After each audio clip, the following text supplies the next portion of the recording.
Doussal from Ecole Normale. He will be talking about universal statistics for directed polymers and the KPZ equation from the replica Bethe Ansatz. Good morning. Okay, I'm going to talk about work I did with Pasquale Calabrese from University of Pisa and some help from Alberto Rosso and my student. So the work is published by now. People in the last 5 to 10 years have realized that there are many models which come from either physics, disordered systems, growth models, or models of mathematical physics like random permutations and other models, which seem to exhibit the same universal behavior at large scale. And it is called the KPZ class, the Kardar-Parisi-Zhang universality class, which is related to random matrix theory, and in particular appears everywhere the Tracy-Widom distributions, which are distributions of largest eigenvalues of these Gaussian random matrix ensembles. So most of these results, well, all of these results are for discrete models, and there was an example on Tuesday related to quantum todalities.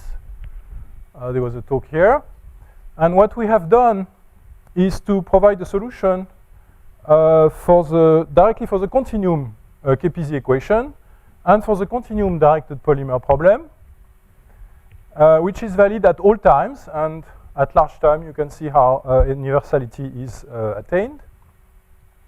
And the method we use are methods from physics, so it will be very non-rigorous. So I'm going to use methods from integrability and methods from replica. By replica here, I just mean that we know how to compute the moments, integer moments of the partition sum, and from the moments we try to extract the distribution of probability. So the first motivation is, of course, the Kardar-Parisi-Zhang equation, which describes the growth of an interface of h of x as a function of time. So x here will be just one-dimensional. I'm just going to look at the 1 plus 1 dimensional problem. So x is one-dimensional.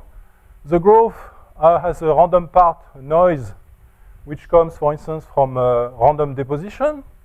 There is a diffusivity term, which represents diffusion in the plane of the interface. Here, again, it's a line, simply. And the important property is that the growth rate depends on the slope of the interface. And in fact, it is argued generally that as soon as this happens, it is represented by KPZ equation. So it should encompass many problems of growth. So the problem is starting from some initial condition for the interface at time 0 to determine the probability distribution of h, for instance, at one point in space at later time. And it turns out that the system has some memory, but at large time, little memory, but still some memory of the initial condition. So for instance, you can think of an initial condition as localized in space, a bump. So it's called droplet initial condition. Or you can think of flat initial condition. And in each case, there will be, at large time, a different result for the probability distribution of h, which will be basically in correspondence with these random matrix ensembles.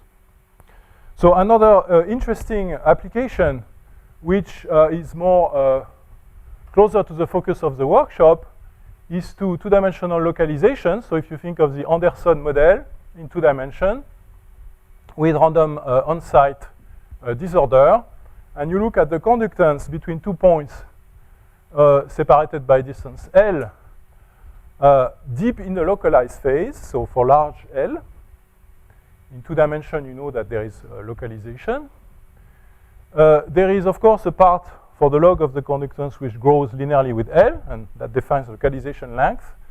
But there is also a fluctuating part, and this fluctuating part is believed to have actually the KPZ scaling with a 1/3 exponent, and some random variable here, which is believed to be also distributed according to Tracy-Widom distributions. And there, the role of the initial condition for KPZ is played by the the boundary condition for the leads. For instance, if you take point leads, you are going to expect to have the F2 distribution of Tracy-Widom. If you take extended leads, you have something else, and so on. Now, why is this coming? Why is this connection? Where is this arising? Well, let me go relatively quickly because this is not the main subject. But basically, you can think of the conductance between, to get the conductance between point I and J, you need the Green function. And you can write down some expansion of this Green function, which is more or less reasonable in the localized phase, as a sum of a path of these energy denominators. And it was noticed by Nguyen, Spivak, and Shklovsky that if you consider a model, for instance, with this random energy R plus or minus W, then if this W here, this order is large compared to the hopping, then basically this becomes a sum. There is this factor coming out, so it means that the sum is dominated by the paths which have smallest length between the 2 points. So it means that you can restrict yourself to directed paths, so paths which are almost going straight from point I to point J. And that defines a partition sum now over directed path with some random signs. So you map the problem to a directed polymer with random sign weights. A very interesting problem which can be generalized to complex weight and has been solved by Derrida on the Cayley tree and studied by Kardar some time ago. And it is believed that this has 3 phases. And the important point for this talk is that it is believed that in 1+1 dimension, there is only phase 2. And phase 2 means that the polymer with complex weights is actually very similar at large scale to polymer with positive weights. In a nutshell, if you want to think about it, what happens is that if you look at the moments of the modulus square of the partition sum, so this sum, which is basically the Green function, z is like the Green function, then you can represent it as a replica, and you have 2 types of replica. You have plus and minus type particles, so the opposite sign attract, the same sign repel. So they form pairs of plus and minus, and the pairs of plus and minus themselves will attract because when they meet, they can exchange replica. So the argument goes like this, and at the end of the day, one finds that it is similar to having from the start some positive weight. Okay, now it would be nice if more work is done more rigorously for this problem. I've not seen much of it, but I think it's quite interesting. There is, of course, a lot of new developments in mathematical physics on the positive weights, but not so much on this case. Okay, so the outline of the talk will be very briefly introduce the models and the connection to KPZ equation. I will show briefly how you can compute disorder average with replica and quantum mechanics, and why at high temperature the directed polymer goes to a continuous delta function model, which is a Liebling-Egger model, which can be solved by the Bethe Ansatz. That will give us a formula for the partition, for the integer moments of the partition sum of the directed polymer, equivalently. So I will illustrate this only on the case of fixed endpoint polymer, which correspond to a localized initial condition for the KPZ interface. And now from these moments, we will go to the distribution of probability by writing down a generating function, which can be expressed, as I will show, as a Freedom determinant. And at the large time, we will recover the Tracy-Widom distribution. And I will briefly mention 2 other cases, flat initial condition and the directed polymer near a wall, if I have time. So the model of directed polymer, very fast here. You have a square grid. So that's one model. It's the one we actually simulated in numerics. We have checked everything we said by numerical simulation also. So It's a square grid. On each edge here, you have a random variable vi. You define, so you look at all the paths which go from here to here, and you define the energy of such a path as a sum of this random variable along the path. You define a canonical partition sum at some given temperature in the usual way. And you write the free energy, and at 0 temperature, of course, this is a question of finding the optimal path and the energy of the optimal path. So this is known to grow linearly with T. So T here is going to be the length of, so T will be the time in KPZ, and it's the length of the directed polymer. So this grows linearly. It's not too interesting, but the variance of the optimal energy grows with non-trivial exponent, and the transverse wandering of the optimal path is also characterized by a roughness exponent. Now, in 1 + 1 dimension, these exponents are known, have been known for a long time, and they have been also proved on one version of this model with some particular distribution of random variables. And just a side remark, the temperature here, these are a property of 0 temperature, optimal path, but the temperature doesn't play too much of a role. I mean, what happens is that the temperature is an irrelevant variable. In other words, you can think of an effective temperature, which is temperature divided by fluctuation of free energy, and it decays like the length of the polymer to the 1/3. So what it means is that if you take a very long polymer at finite temperature, it will be almost the same as having a very low temperature polymer. Okay, so the model can be, of course, defined also in a continuum. So this is a continuum path integral with a usual Brownian weight here and a random potential. So the sum of all paths going from x to y. And equivalently, you can write an evolution equation for this partition sum as a function of position of the endpoint and initial condition, which is a delta function. Now, the disorder random potential for the directed polymer, okay, you can choose it, for instance, Gaussian, with a short-range correlation in time, certainly, and in space, there are some question of whether it is reasonable to put a delta function there. Okay, will not go too much in details, but people in physics, in the physics of glass, since Larkin and so on, have understood that when actually it's more reasonable at 0 temperature to keep some information about correlation lengths of the disorder. So I'll come back to this point later. The connection with the KPZ equation is the Kolop's transformation. So basically, the height of the KPZ interface is just the free energy of the directed polymer as a function of the endpoint position of this polymer. And the correspondence goes that temperature is diffusivity, and the noise in KPZ is the disorder in the directed polymer. So if you do this transformation, you go directly from this equation to this equation. And if you think of white noise, which is the usual situation, then there is this very nice property in 1 + 1 dimension that there is an exactly invariant measure, which is that if you start with an initial condition, which is Brownian for h of x, it remains so for all times. And that allowed physicists very early on to guess the values for the exponents. I won't get into it, but thanks to this, there are enough symmetries in the problem so that the exponents are actually fixed. Okay, so how do you compute averages of a product of partition sums?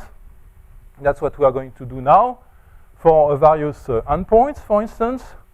Well, you can write an equation for this object as a function of the final position x1, xn, and it has this form. So basically, it's again a Feynman-Cache equation. So it's like a Schrödinger equation for particles, and the interaction between the particles is simply given by the correlator of the disorder. Okay, so this was the correlation function, the 2-point correlation of V. Turns out into the interaction between the particles. So you can show this equation very easily. And what's interesting is that in a high temperature limit, so if you take a the problem in the high temperature limit, and I argued before that temperature, if you take a very long polymer, it doesn't matter what the initial temperature is, so it's the same problem. Well, in that limit, you can show that this function can be replaced by a delta function, basically because there is a scale in the problem, which is temperature to some power. Basically, the polymer is averaging with thermal fluctuation over a disorder. It makes it weaker. So at the end of the day, if you express units in terms of space and time in terms of this scale, you can rescale everything, and you show easily that you go to a delta function. So it's the same as at high temperature. If you start even on polymer on a lattice, it's general property that you can actually replace. It's like this delta function model. So like this, you arrive to this delta function model, which describes, again, the high temperature limit of any kind of directed polymer, and which has attraction. So C here is negative, so C bar is positive, and this is called the attractive Liebling-Neger model. It was solved a long time ago by the Bethe Ansatz. So the one question first is, do we need boson or fermions? It depends on what you want to compute. So we are going to, so these averages are simply given by the quantum mechanical expectation of the evolution operator between the final point and the initial point of the directed polymers. And if you start all of them at the same point, so this is a fixed endpoint problem, all the replicas start at the same point, then it's a symmetric state, so you just need boson. So I will just restrict to boson. And this game, yes? What determines the C in terms of C is the disorder. the original problem? C is the amplitude of the disorder. And why this, when you say the sign is fixed? Well, yeah, it's always attractive. I mean, every problem of disorder, as you know well, is attractive in terms of replica. Okay, so this game was started a long time ago by Kardar, and at this time he looked at the ground state of the problem.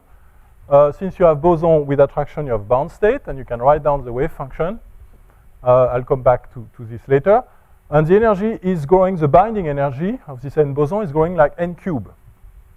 So it means that, at the end of the day, it means that the partition sum average to the power n of a disorder grows like this.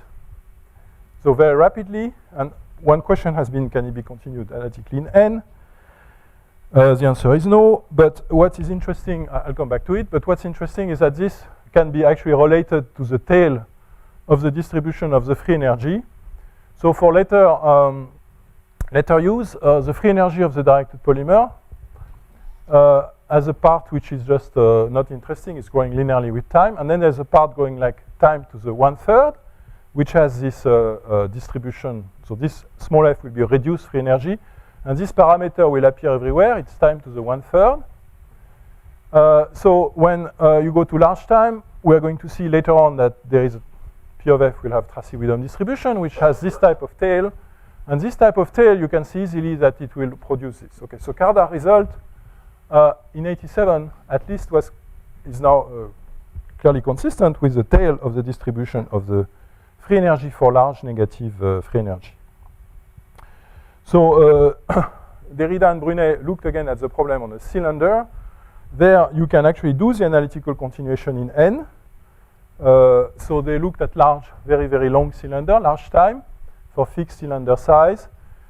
And so they got the large deviation of free energy distribution. I won't give the details, but what they point out is that the Kardar result is not, cannot be continued because it violates convexity property. And in fact, it does too much things. I mean, take system size to infinity, time to infinity, and you want to also take n to 0, and this is not going to work. Okay, so but Derrida and Brunet did something which required only the knowledge of the ground state, but which has a correct analytical continuation. I don't know if that's been actually proved by mathematicians, but it's certainly the calculation itself looks convincing for a physicist point of view. Now, what we want to do is something a bit different from Brunet and Derrida. We want to look at a polymer of finite length time, so finite length t. So or equivalently, it's the distribution of the height field for a fixed time in KPZ. So here we can actually take the size of the system to infinity because the polymer size is fixed, so it will not produce any pathology. And that will make the calculation easier. The drawback, of course, is we have to sum over all excited states. We cannot just look at the ground state. So just very briefly, there are these two geometries, either fixed endpoint or polymer with both fixed endpoints. So this is the equivalent in KPZ to having a localized initial condition. So if you take this initial condition with W very large, you plug it in this correspondence, you see that Z now is just very localized. So it means that having a droplet initial condition for KPZ is the same as having fixed endpoints for the polymer. Now this case was solved on a lattice with this special distribution by Johansson. And he proved that it goes to the Tracy-Widom F2 distribution. So we know what result we should get at large time. And the flat initial condition, which is the second interesting geometry, corresponds to a directed polymer where this point here can move anywhere. This one is fixed, but the other one is anywhere on the line. And this case was studied in a slightly different context, but we believe that all these models are equivalent at large time. On the growth model, a discrete growth model, the polynomial growth model by Spohn and Ferrari, and there they found F1. So you should, in principle, get F2 in this case and F1 in this case. So the GUE or GOE. So about 2 years ago, there were a couple of our works at the same time as Dutsenko using replica, and then another series of work using actually an old formula by Tracy and Widom and taking some limit formula, which was the formula for the asymmetric exclusion process, weakly asymmetric exclusion process. And all this work arrived to the same result at about the same time, so it's actually quite nice, interesting coincidence. And recently we have done the flat initial condition. And to my knowledge, at this time, replica method is the only one which gives the result in that case. How much more time do I have? How much? 16. 16. Yeah, you started 5 1 minutes 6. later. 1 6. Okay. Can't believe it. Okay. So I have time to show you briefly experiment. So these are experiments which are done in Japan on two phases of liquid crystals, and you nucleate one phase into the other one by shining a laser. And what's nice about this experiment, you can either shine a laser at a point, which gives you a droplet growing from this point, droplet of one phase into another, or you can shine a laser on a line, and then you start with, it's like starting with initial flat interface, and you measure the roughness of the interface. So you measure distribution of the field at a given point. So they found easily the KPZ scaling, 1/3 exponent. More interestingly, they found the distribution of the height. There is one unknown parameter here from the experiment, gamma, which is the variance. This they cannot really predict. However, if you rescale by this parameter, in the two different geometry, you can plot the distribution, and it's nicely compatible with the GUE and GOE. And here are the skewness and kurtosis, which are scale-independent cumulants, which also have a quite reasonable behavior. So it's a very nice confirmation of the random matrix results. Okay, so let me now quickly, I won't give much detail, but I want to sketch the idea of the derivation of this result. So let me just give very few information about Bethe Ansatz, what is needed. So if you have two particles which attract with a delta interaction, you can go to center of mass. So then it's like one dimensional problem with a delta function, attractive delta function at the origin. And you know that the solutions are plane wave on both sides with some matching condition at the origin. So there is some matching condition which is this sine function here. And when you go to center of mass, you want a bosonic, so a symmetric function, so you will symmetrize over x1, x2, and you write a plane wave with two rapidities, lambda 1 and lambda 2, and then there is, of course, this sign here because of this discontinuity when the particles meet. The energy is just the free energy of the free particle, lambda 1 square plus lambda 2 square. Now, to determine the rapidity, what you do is you write a boundary condition, you write the Bethe equation. So you take one particle around the cylinder once. That means you get a phase factor from this plane wave. But at the same time, you're crossing the other particles, so you're going to get also a factor from here. So you arrive to this equation. So this is the Bethe equation, which can be generalized to n particle. And for two particles, the solutions are very simple. Either the rapidity are real, in which case you can convince yourself for large L that it is like having free particles. So basically, the quantization is essentially the one of free particles. However, you can also have a bound state, and you can have rapidity which have imaginary part. And for large L, which is what we are interested in, large system size, this goes then either to 0 or to infinity. So it means that the difference between the rapidities here can be either plus or minus IC bar. So that's why they will lie in a complex plane on the imaginary axis like this. So this is a string solution, and it's shown that you converge exponentially actually to this string solution. So that makes life easy actually in terms of taking the large L limit.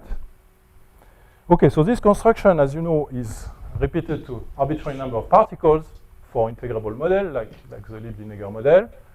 And you can write a sum now about permutations. The amplitudes have essentially the same structure as the two-body amplitude. And the question is, how does that behave for large size? And the behavior is very simple, actually.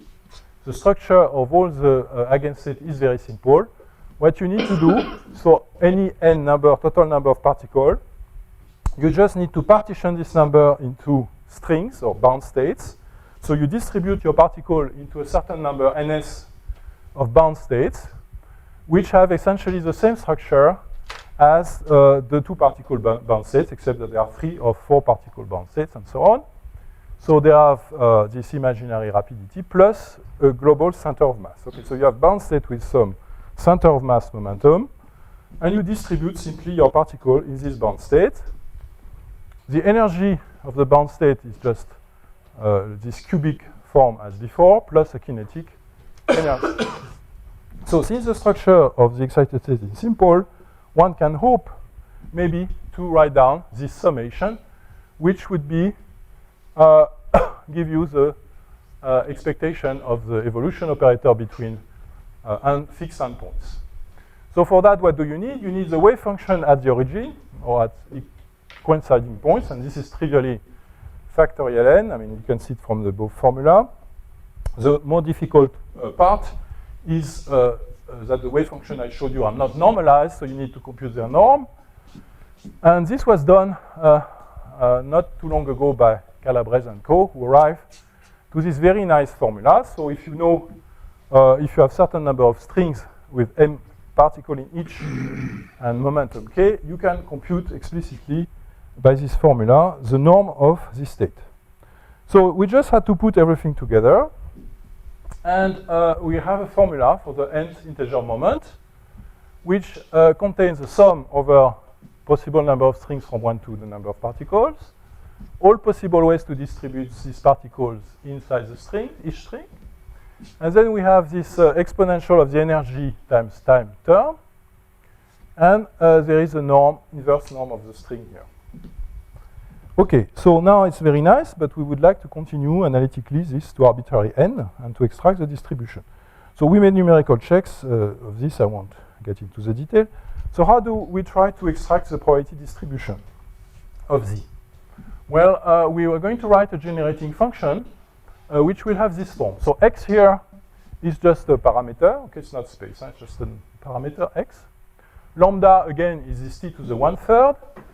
And the fugacity here, if you want, that we put is chosen with this factor lambda, so that at the end of the day, you can resum it like this. And when time goes to infinity, This is the reduced free energy. This converges to the distribution. This converges to a theta function, double exponential. And it converges simply to the distribution of probability of the free energy integrated. Okay, so this is a nice generating function.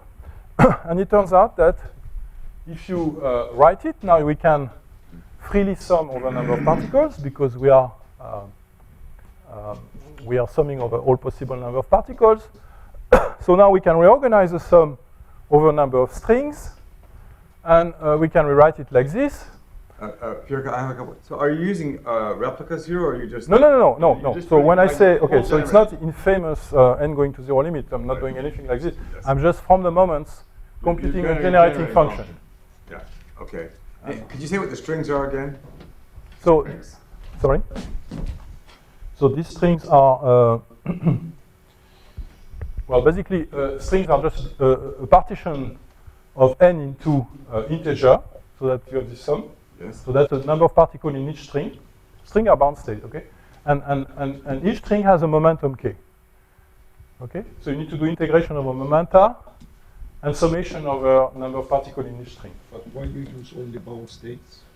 Sorry? Because it is more or less known, okay, I don't know to which degree of rigor, but it's on the eigenstates. Sorry? Finite volume, just eigenvalues, yes, not bound states. Just Yeah, I just use the decomposition of the identity of the evolution operator on the eigenstates. I mean. So I'm just using the eigenstates. And the eigenstates, we know all of them. Hopefully they are complete. I mean, I think it was proven in one case only, but we are not going to worry about it. And okay, so now I've rewritten this as a sum over partition sum at fixed number of strings. So again, these strings are just bound state of several particles. And now this partition sum now contains unbounded sum over this integer, and it has a nasty feature that there is exponential of m cubed here, which is this binding energy. So strictly speaking, this doesn't make sense, okay? So now, I don't know how you can make it sense, but clearly it makes sense in some series in lambda, okay? You can do some expansion in lambda, small lambda, and as such a series, it does make sense. Okay, so there are two, you want to compute this object, and there are two nasty features. First, there is this cubic dependence in the integer m here, but this is actually easily handled using Erythric, which is a generalization of the Ubar-Stratanovich, if you want, to cubic functions. Okay, and the second nasty thing is this factor here, which is basically some kind of interaction between the strings, if you want, because it has a double product over all possible pairs of strings. Now, it turns out that this factor, and this is the miracle of the thing, can be written as a determinant. So this formula. And okay, we found it by playing with Mathematica, but it's actually well known. It's a double Cauchy formula in some way. And when you use this formula, you can rewrite this double product as a sum of the permutations, and then you can re-exponentiate these denominators using auxiliary variables, and you arrive very easily to showing that the partition sum at fixed number of string is just an integral over this ns auxiliary variable times a determinant of a kernel, and this kernel contains an Ery function because of this Erythric. And once I've done the Erythric, I just have to sum geometric series in M, in the number of particles. So I get this kind of Fermi factor from it. And so this is nice, because now if you multiply this by 1 over factorial ns, and you sum over ns, this is exactly the expansion of a Freedom determinant. So it is telling you that this generating function is a Freedom determinant with this kernel. Okay. Now, if you were to expand back this Freedom determinant power of the kernel, you get back the expansion in number of strings. Okay, so this is the exact solution. So now we can, for instance, take lambda infinity limit, which is large time limit. So it exists to infinity, large time. So this is really like a Fermi factor. It will go like to a theta function. So it will actually, in some sense, project out you can think of this airy function as eigenvalues of eigenvectors of linear Schrödinger particle in a linear potential. So it's like projection on negative energy, if you want. So it simplifies in the large lambda limit. It becomes a simple airy, simple kernel containing this airy function, and using some identity between airy function, you can bring it back to exactly the form of the standard airy kernel, which is the F2 Tracy-Widom function. Okay, so this shows this solves the problem with fixed endpoints, which is again a droplet initial condition. So we obtain a solution for the case of flat initial condition. So it's a bit more difficult. The reason is because we have to integrate over the Bethe eigenfunctions over the whole axis, and this is actually not, it requires regularization. It's not totally obvious how to do it. So after some work, we arrive at a formula for this partition sum for fixed number of strings, which now contain a Pfaffian instead of a determinant. They can be, summation over M can be performed. There are various tricks. At the end of the day, we arrive at a Freedom Pfaffian, so the square root of a Freedom determinant. And the kernel is a bit more complicated than in the case of the fixed endpoints. But it has a remarkable property that when time goes to infinity, again, all these horrible functions become simply theta function. Quite amazing, actually. And because of that, again, it simplifies considerably, and you arrive at simply this simple kernel, which is the GOE Tracy-Widom. Okay, so this was a bit more difficult, and the most recent thing we did is the last one is KPZ equation in a half space. So we considered a simple case of it, which is a directed polymer near a wall. So this would be an absorbing wall, if you want, in the language of Brownian motion. So it means that the partition sum is 0 on the wall. The wave functions are 0 on the wall. But we know actually how to treat the case with the general gradient of H fixed on the wall. But OK, I'll just show this case. So there is a Bethe Ansatz also for the half space with a hard wall. And it's basically the same with some kind of pairing of momentum k and minus k. And you can compute again. We went through computing again the norms of the states. We noticed that they have a Pfaffian form.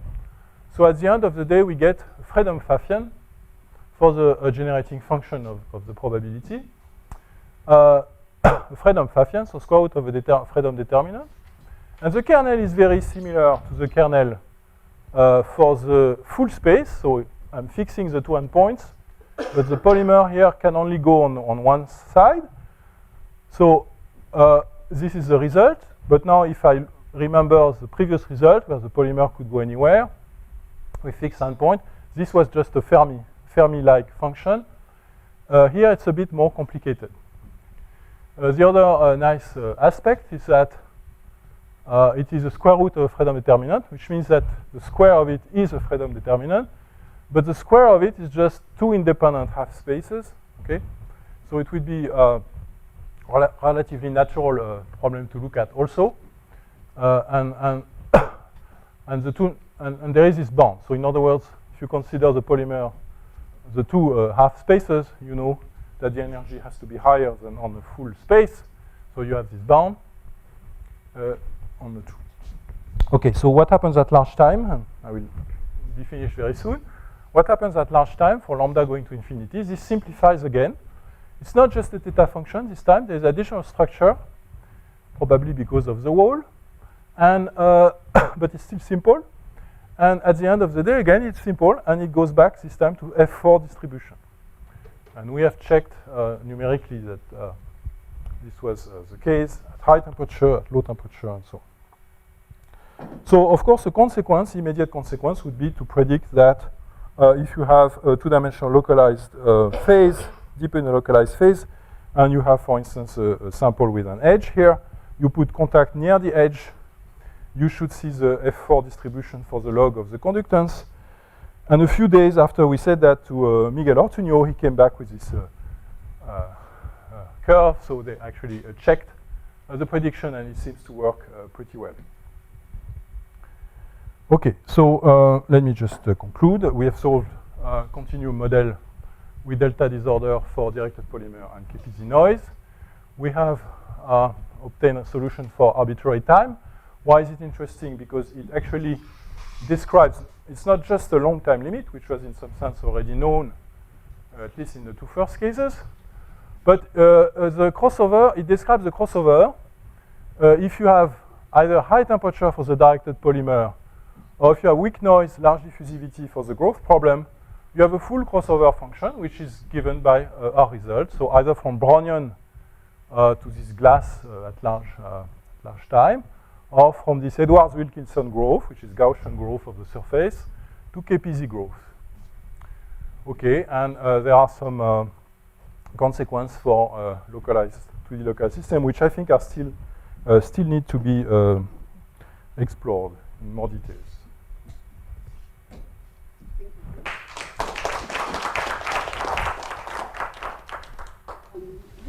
One quick question. Just a simple question. I thought that it was Godin who developed determinant formula for Bethe Ansatz function. Oh, Godin. Yeah. There is. There are. You The question is to take the larger limit for the string state. It's not totally trivial. I mean, it goes back to Godin. He has a huge determinant formula, but it's so you have to take the limit. It's not totally. and so your main one of the main things which you have used is you approximate the solution of Bethe equation by some simple formulas. There's no approximation here. But then you have solution lambda g equals something. It's not exact solution. You have a correction. Yes, exponentially small correction. This is but this is what I have approximation. So you can control it everywhere. Okay, that's a mathematical question. Because it's known that sometimes there are some states which are not well defined by this type of string solutions. In the case of, actually, okay, so in the case of flat initial condition where you have to integrate the Bethe function on the whole axis, this was actually an issue, so we had to be much more careful there. So you're right, you have to be careful. There are some states which are a bit strange actually in that limit, but one has to be very careful. I don't remember details, but I remember that it was. Yeah, there are some deformed strings or something like this. You have to be careful. Yes, we actually had to deal with this. Yes. Okay, so let's stay here.